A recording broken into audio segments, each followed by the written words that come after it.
Before the video begins, please do click the like button and share the video as it helps the channel tremendously. Subscribe if you want to see more content like this, and enjoy.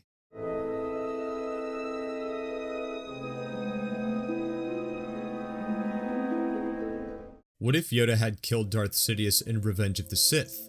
What if the reign of the Emperor ended prematurely, just a few hours after the formation of the Galactic Empire? For this what if story, we're going to explore a timeline that I believe would be plausible and realistic, yet with some unique dynamics that take the timeline into an interesting route. This will be one of many possibilities that could result of this scenario. As with all what if stories, there is no definitive answer, as it depends on the writer and the story they want to tell. I will be mixing elements from both the expanded universe and the Disney canon. This story will blend in a variety of different what-ifs into one. Now, let's enter an alternate universe of the Star Wars timeline during the events of Revenge of the Sith on what if Yoda had killed Palpatine. We begin at the scene right as Yoda jumped in front of Sidious with his lightsaber in hand. Now, in the original timeline, Yoda lost to Palpatine because he wasn't strong enough, but in this universe, the Force was on Yoda's side during this battle. As Palpatine shot a bright blue streak of lightning to Yoda, the old Grandmaster was able to maintain his hold on his blade, deflecting the lightning away and towards Palpatine. Instead of the lightsaber falling out of his hand, and Yoda being forced to absorb the deadly attack into his hands, which led to them both being knocked over and Yoda escaping, he was able to hold it off on his own, but it wasn't easy. The lightning intensified as Sidious amplified his attack, in hopes of electrocuting Yoda, but this would not happen. Yoda pushed and held on, using all the willpower and energy he had in him. The fate of the galaxy and the future of the Jedi resided in him. Yoda knew he couldn't fail. If he did, all would be lost. He resisted the attack and was able to overpower the blow onto Sidious, slightly disorienting him. This was the opening Yoda desperately needed. With the Emperor stunned for a split second, Yoda without hesitation lunged at him with his lightsaber at full force, stabbing the Dark Lord through the chest. Yoda looked into Sidious's eyes as he felt his life force slip away. The Emperor had died and collapsed to the ground. His lifeless body laid motionless as the hot wound of Yoda's lightsaber left a burning scent. Before clones made it into the Senate chamber, Yoda quickly scampered away, signaling to Bail Organa to pick him up. Yoda escaped on his speeder. He confirmed he had killed Palpatine and does not decide to go into exile. The two then travel to the Tantive 3 to meet Obi-Wan at the rendezvous point on Polis Massa. Shortly after, Vice Chair Masameda found Palpatine's body and sends out Commander Fox with the Coruscant Guard to find the Jedi assassin Yoda. Their search is a failure. Masameda assumes the office of Emperor. He informed Governor Tarkin and the other high-ranking Imperial officials of the news. Meanwhile, on Mustafar, the ferocious duel between Vader and Obi-Wan had concluded. The young Sith had failed to best his former master. Obi-Wan had been looking down to Vader, just as he told him, "You were my brother, Anakin! I loved you!" Vader looked at Obi-Wan one last time with a grimacing scowl, just before he began to burst into flames. He cried out in agony as the flame creeped its way on his body. Obi-Wan couldn't bear to look and turned away. The fire completely charred Vader's skin. With Darth Sidious dead, he wouldn't have fled to Mustafar to rescue his apprentice. Therefore, Obi-Wan does not feel his incoming presence and does not flee away quickly. Shortly after, Vader began to burn alive. In the Revenge of the Sith novelization by Matthew Stover, Obi-Wan knew that to climb down to the Black Beach might cost him more time than he had, since he had sensed the incoming shuttle of Emperor Palpatine, and as Yoda told him at the temple, he was not strong enough to face Sidious. Our interpretation of this excerpt is that Obi-Wan had considered to help Vader instead of abandoning him on Mustafar to rot away. The arrival of Palpatine forced Obi-Wan's hand. If he was going to save Anakin, Palpatine was going to kill him. If he left Anakin, it was unlikely that he would survive, from his perspective. Kenobi left it to the will of the Force, but in this universe, events take a different turn. Obi-Wan is not compelled to leave Anakin because of the impending threat of the Emperor, since he's dead. Although he is not aware that Yoda had killed him yet, Vader continued to groan in pain as he crawled through the hot rubble, attempting to get away from the lava bank. Obi-Wan clipped Anakin's saber to his belt and slid down the lava bank next to Vader. Grabbing him by the torso, Vader let out a surprised gasp. Obi-Wan hoisted his former apprentice up and draped his remaining arm over his neck. He held Vader's hot metallic hand tightly with one hand, while his other squeezed his torso against him from beneath Vader's shoulder. The sudden shifts, touch, and pain caused Anakin to slowly lose consciousness.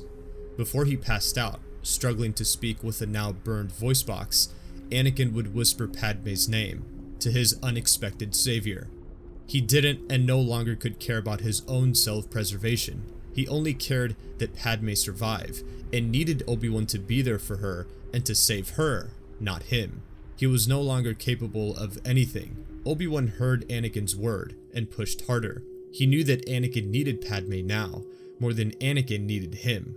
He felt wrong to have fought Anakin like this, wondering if there was any other way things could have been solved. Obi-Wan was unaware of Anakin's visions and the danger Anakin perceived the birth of his child would pose. He could only think of Anakin and Padme's love. He now saw the two of them could not live without the other. Arriving to the ship, Obi-Wan rushed inside with Anakin in his grasp. C-3PO commented that Padme needed help, but cut himself off at the sight of seeing Skywalker, burned and cut up. The droid was worried for his well-being. As he walked up the ramp and entered the ship, Obi-Wan moved to the back and placed Anakin on one of the ship's medical beds to stabilize him. He ordered R2 to keep an eye on him, on the passed-out former Jedi. He returned to check up on Padme. By gently placing his hand on her shoulder, she opened her eyes and asked, Obi-Wan, is Anakin alright? He then softly responded that Anakin was fine. Padme's eyes closed, and she fell back asleep. A look of worry cast on Obi-Wan's face, as he did not know what to do. He walked to the cockpit, and the ship took off into the atmosphere. The Jedi Master rubbed his face with concern, contemplating on what had just occurred on Mustafar, and what the future holds. Later, they approached the hidden base on the asteroid field of Polis Massa. Obi-Wan stepped out from the ramp, telling Bail Organa that he required his assistance. The two stepped back inside, and he told him to grab Padme, while he went back to grab Anakin. Bail was horrified at the sight of Anakin's condition. The two quickly rushed into the medical bay, handing them over to the staff awaiting. When Obi-Wan and Yoda reunited, he informed Kenobi that he had killed the Emperor on Coruscant, explaining that even with the Sith gone, much was still lost. Yoda mentioned that he worried for Skywalker's future. Obi-Wan told Yoda that while he defeated Anakin, he could not leave him to die, and felt that he must save him. Deep down, Obi-Wan still believed that there could be a sliver of hope for his former apprentice. They walked down the next hall, where Anakin was being attended to, watching through a glass window. Anakin was in terrible pain, as the medical droids were stabilizing him. Yoda lowered his ears and looked down in shame, as he felt absolutely terrible for what had occurred. He understood the pain that not only Anakin was going through, but Obi-Wan as well. None of them knew that this once warm friendship of two brothers would end in such a vile conclusion, with one cutting the other down and watching him burst into flames. Obi-Wan couldn't bear to see Anakin in pain anymore, and the physical state he left him in. He felt remorse, guilt, and sadness. Obi-Wan was heartbroken. He promised his dying master that he would train the boy, and promised Anakin long ago that he will be a Jedi. And all for what now? They're both broken, rifted apart in the worst way imaginable. A tear streamed down Obi-Wan's face as he slowly turned away to leave. He sat in a corner rubbing his face with his hands, wiping the tears away. Master Yoda walked up to him, telling him that things may turn in their favor now that the Sith are destroyed. Both Jedi thought to themselves that the prophecy of the Chosen One had been misread, since it was Yoda who killed the Sith and not Anakin. Additionally, with all of the events that had transpired, a few hours later, Padme had awoken, as did Anakin. Yoda, Bail, and Obi-Wan watched on as she gave birth. Obi-Wan stood by her, whispering words of encouragement as she birthed her children. When the first baby came out, she named him Luke. Shortly after, a baby girl was born. She named her Leia. In the room where Anakin was being attended, he opened his eyes and let out his first breath. He could sense Padme down the hall giving birth. His eyes were still Sith yellow. As his anxiety increased, this was the vision of his nightmares. He felt that at any moment Padme would die. After successfully giving birth to Luke and Leia, Padme looked directly into Obi-Wan's eyes as she breathed weakly and said, Obi-Wan.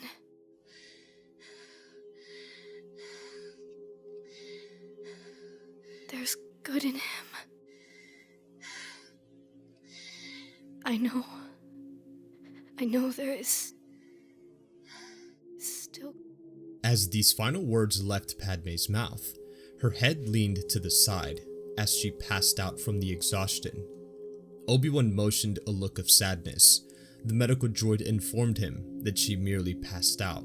Padme lives and doesn't die in childbirth. This gave Obi-Wan, Yoda, and Bail much relief.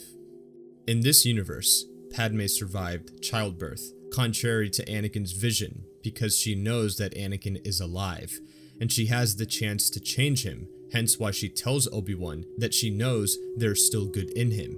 So, while she is still distressed of the situation, she does not die of a broken heart, as stated by George Lucas. Now, even if we consider the popular fan theory that Padme's life essence was stolen by Palpatine to save Anakin, it still would mean that Padme survived here, since Sidious is dead. In my original draft for the following scene, Anakin sensed all of this. He was overwhelmed with relief for a split second. He thought she was going to die. The corrupted Sith eyes would have faded and were restored back to his original brown ones. Anakin closed his eyes and rested as the droids prepared a procedure on him. Instead, Anakin was knocked out as it would not make sense for him to be awake for his surgery during the installation of the metal holdings on his missing limbs, where his new cybernetic arms and legs would be inserted. The reason he was awake for his surgery in the original timeline is likely because Palpatine wanted him awake so that he may be fueled of hatred by the pain of the procedure. This is my educated assumption.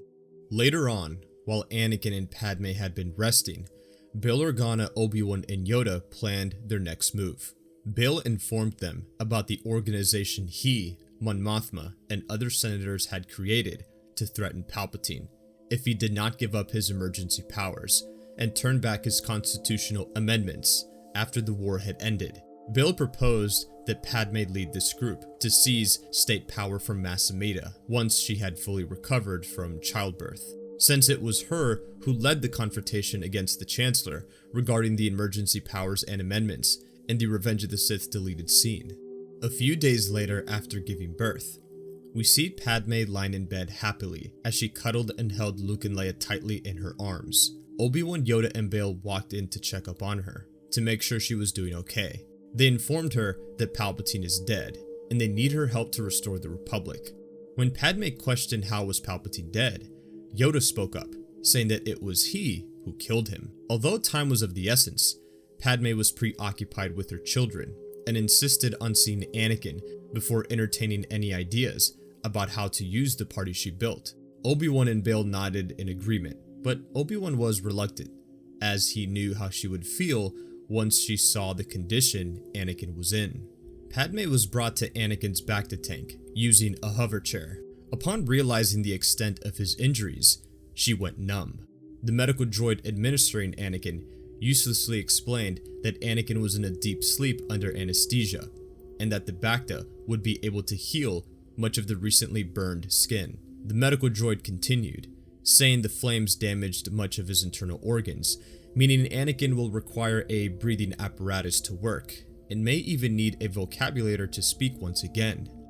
As the medical droid explained the prosthetic droid limbs would be able to replace his missing limbs, Padme's mood shifted from shock to anger.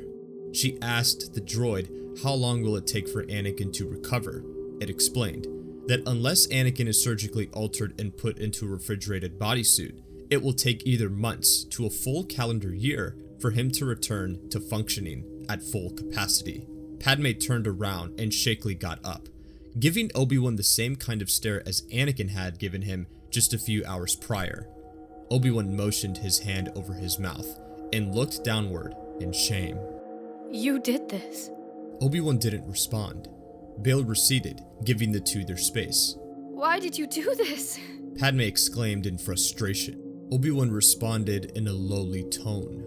I had no choice. What? Anakin didn't give me a choice. This was the only way to stop him. I could not escape my destiny. Padme laughed coldly and mirthlessly. I can't believe you, Obi-Wan. Keep telling yourself that if it makes you feel better. But it won't change what you've done. She lowered herself back into the seat. What else could I have done, Padme? That isn't rhetorical. What should I have done? Where did I go wrong? Padme glared at Obi-Wan in frustration at his statement. Where did you go wrong? You were wrong the moment you began, Obi-Wan.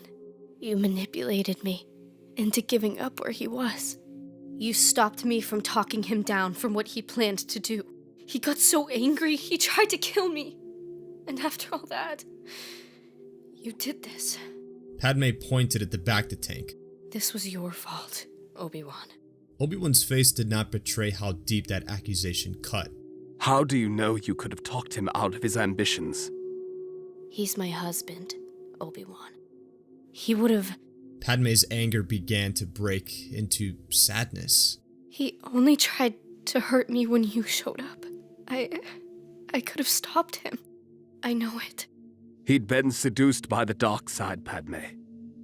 The good man that was your husband, my brother, our friend, was destroyed. He ceased to be Anakin Skywalker and became Darth Vader. Padme touched the glass of the tank and fell silent for a moment, collecting herself. You're a Jedi. You're supposed to believe in forgiveness. Just because you can't see the good parts of Anakin doesn't mean they don't exist. It doesn't mean you had to kill him. Please leave. Obi-Wan turned to leave, but paused before he got to the door. I didn't kill him, Padme. Obi-Wan left. Padme looked back at the bacta tank.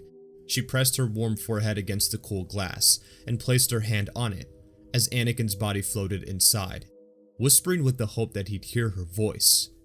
Anakin. Padme stepped outside after spending sufficient time with Anakin and observed as the medical droids continued working on him from the outside window. Bail urged Padme to help him and the rest of the galaxy by working with the Jedi to abolish the Empire. Begrudgingly, she agreed to help, but does not want to work with Obi-Wan, at least for now. Elsewhere, Yoda and Obi-Wan considered their next move. Anakin would be unconscious for some time, so Yoda proposed that they attempt to find other survivors of Order 66. Yoda believed that Anakin could not be turned back from the dark side, and that once he had healed, he should be exiled. Obi-Wan would agree about finding Jedi survivors, but would think that treating Anakin that way would be cruel. Obi-Wan rescued Anakin from the lava bank because he did not want killing his Jedi brother on his conscience. Exiling Anakin and threatening to kill him if he returned seemed just as cruel as leaving him to die.